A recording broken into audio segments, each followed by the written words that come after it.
France Inter. Ah là là là là là là, la vengeance de France Inter, la méga vengeance de France Inter.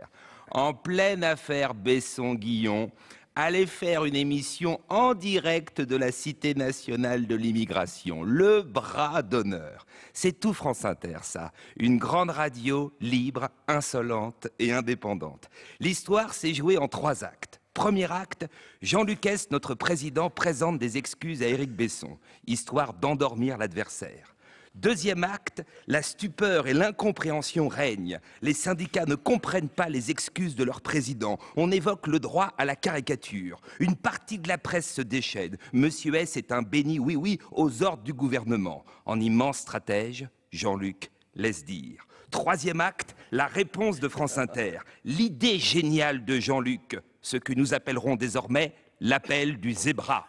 Café mythique face à la maison de la radio où notre président prend ses plus grandes décisions. Comme celle, par exemple, de rapporter un morceau du mur de Berlin, morceau exposé en plein air, à l'extérieur du bâtiment et qui fait le bonheur des chiens du quartier.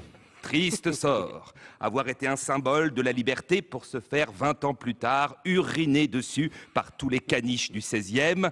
Le destin tragique de ce morceau de béton devrait en faire réfléchir plus d'un.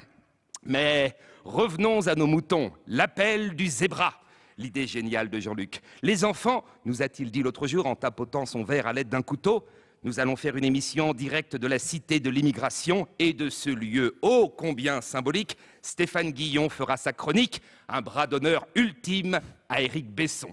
À ce moment-là, les hurrahs et les vivas fusèrent. Face à l'adversité, la grande famille d'Inter était de nouveau réunie. On s'embrassait, on pleurait comme des veaux. Tout le monde y allait de son compliment. Génial, Jean-Luc, le coup des fausses excuses. Ah, et tu m'as foutu la trouille, hein. Tu sais qu'on y a tous cru.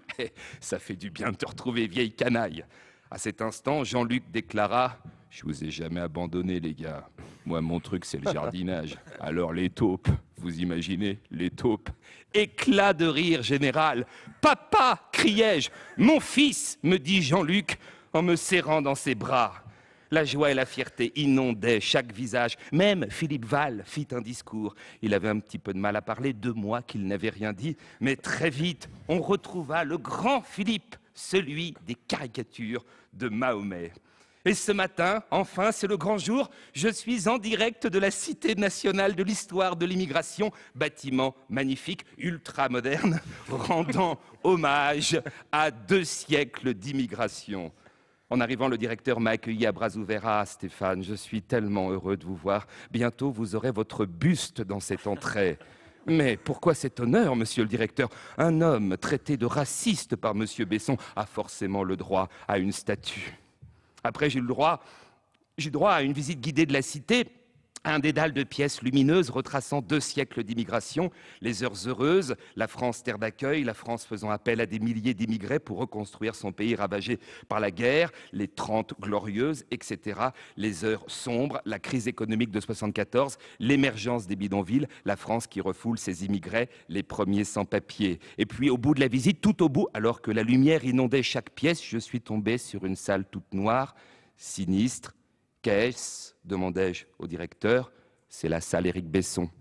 Et l'autre à côté, noir aussi, c'est la salle Éric Zemmour.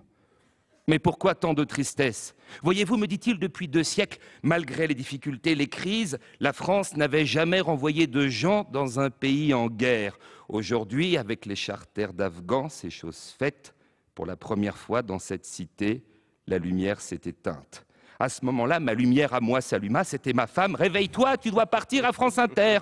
Tout ça n'était qu'un rêve. Eh oui. Un rêve, oui. Et en ce moment, avec le changement d'heure, je fais des rêves bizarres. Voilà, dernier papier sur Éric Besson. Il faut savoir clore une polémique. J'aurais aimé ce matin faire autre chose, mais avouez qu'en étant ici, en direct de la Cité de l'immigration, la mission devenait impossible. Merci beaucoup.